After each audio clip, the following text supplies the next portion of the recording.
बच्चा घंटों फ़ोन में डूबा रहता है। यह कुछ साल पहले नई बात थी, लेकिन अब आम बात हो गई है। स्मार्टफ़ोन, रील्स, गेमिंग की लत बच्चों की रगों में बस रही है। टीचर, पेरेंट्स सब परेशान हैं। विशेषज्ञ इसे एक गंभीर खतरे के रूप में देख रहे हैं। गेमिंग या सोशल मीडिया की लत वो आदत नहीं है जो ज़बरदस्ती करने या डांटने फटकारने से छूट जाएगी। यह लत सीधे बच्चों के मस्तिष्क पर असर डालती है। आज का वीडियो आप अंत तक पूरा देखिए, जिसमें हम इसी का डिकोड करेंगे कि आखिर बच्चों में मोबाइल की लत किस तरह से लग जाती है और इसको किस तरह से छुड़ाया जा सकता है। मनोविज्ञान में स्मार्टफोन की लत को नोमोफोबिया नाम दिया गया है। वैज्ञानिक शोध बताते हैं कि जब बच्चे रील्स देखते हैं या गेम खेलते हैं तो उनके मस्तिष्क पर रिवार्ड सिस्टम में डोपामाइन का अत्यधिक स्राव होता है। यह वही न्यूरोट्रांसमीटर जो नशीले पदार्थों के सेवन से सक्रिय होता है। 15 से 30 सेकंड की रील्स बच्चों की ध्यान केंद्रित करने की क्षमता को नष्ट कर रही है। 2-4 मिनट भी वह पढ़ाई पर ध्यान नहीं रख पाते हैं। लगातार स्क्रीन के सामने बैठे रहने से बच्चों का शारीरिक विकास बाधित होता है। बचपन में ही मोटापा, टाइप 2 डायबिटीज का खतरा बढ़ गया है। स्क्रीन की ब्लू लाइट मेलाटोनिन हार्मोन को प्रभावित करती है, जिससे गहरी नींद नहीं आ पाती है। इससे बच्चों की याददाश्त और सीखने की क्षमता पर बुरा असर पड़ता है। बच्चा घंटों स्क्रीन पर समय बिताने के साथ साथ वह मस्तिष्क में इतना थक जाता है कि वह जटिल विषयों पर ध्यान केंद्रित नहीं कर पाता है। अमेरिकी राष्ट्रपति बराक ओबामा और जो बाइडेन के कार्यकाल में अमेरिकी सर्जन जनरल के रूप में कार्य कर चुके डॉक्टर विवेक मूर्ति ने एक रिपोर्ट भी प्रकाशित की थी। मूर्ति का दावा था कि 3 घंटे से अधिक समय तक सोशल मीडिया का इस्तेमाल बच्चों में अवसाद और बेचैनी का गहरा संबंध है।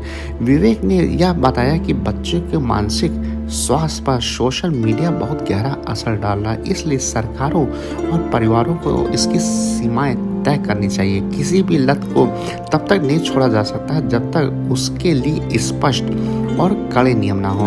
आप भी इस मामले में अपने घर में नियम कायदे तय कर सकते हैं। मसलन घर में एक नियम बना सकते हैं कि खाने के मेज और रात के सोते समय घर का कोई भी सदस्य मोबाइल का इस्तेमाल नहीं करेगा। जब परिवार के सभी सदस्य एक साथ बैठ के खाना खाएंगे तो पूरा ध्यान आपसी बातचीत, खाने के स्वाद पर रहेगा, ना कि मोबाइल पर। बच्चों की उम्र के अनुसार उनकी स्क्रीन टाइम का एक निश्चित समय सीमा तय कर सकते हैं, जिससे वह तकनीकी रूप से केवल जरूरत के लिए ही इसको यूज करे, मनोरंजन की सनक के लिए नहीं।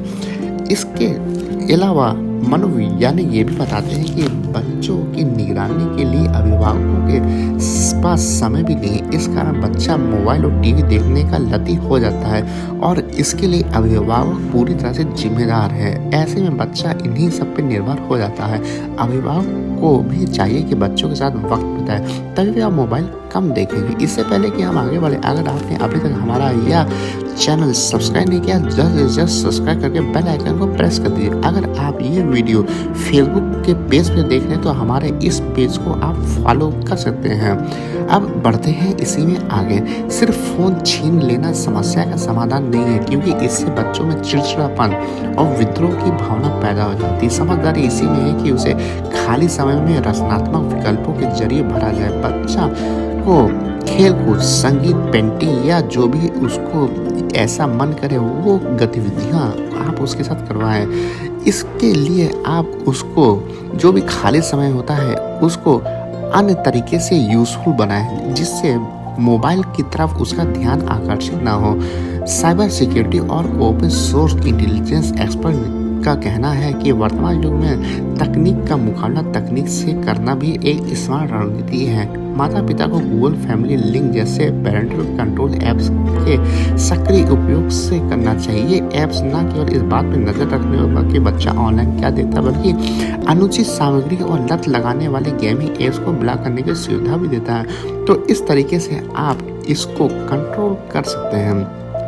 और अगर दूसरी बात करें तो इसमें बच्चा को व्यवहार के तरीके को आप सिखाइए, जिससे जो भी बच्चे हैं वो व्यवहारिक हो जाए, क्योंकि ऑनलाइन चीज़ें जब भी ये देखते हैं तो बच्चे व्यवहारिक नहीं होते, वो ऑनलाइन स्तर पे ही काम करते हैं। जब बच्चे अपने बड़ों की किताबों के साथ आपस में बातचीत करते देखते हैं तो वह स्वाभाविक रूप से उसी तरह से गतिविधि करते हैं। अनुशासन सबसे पहले आपको खुद में लाना होगा, तभी परिवार का भविष्य सुरक्षित किया जा सकता है। तो उम्मीद करते हैं आपको आज का यह वीडियो जरूर अच्छा लगा है तो आज की इस वीडियो को आप लाइक और साथ में शेयर कर दें। तो आप मिलते हैं आपसे फिर किसी और वीडियो में, तब तक के लिए goodbye and take care.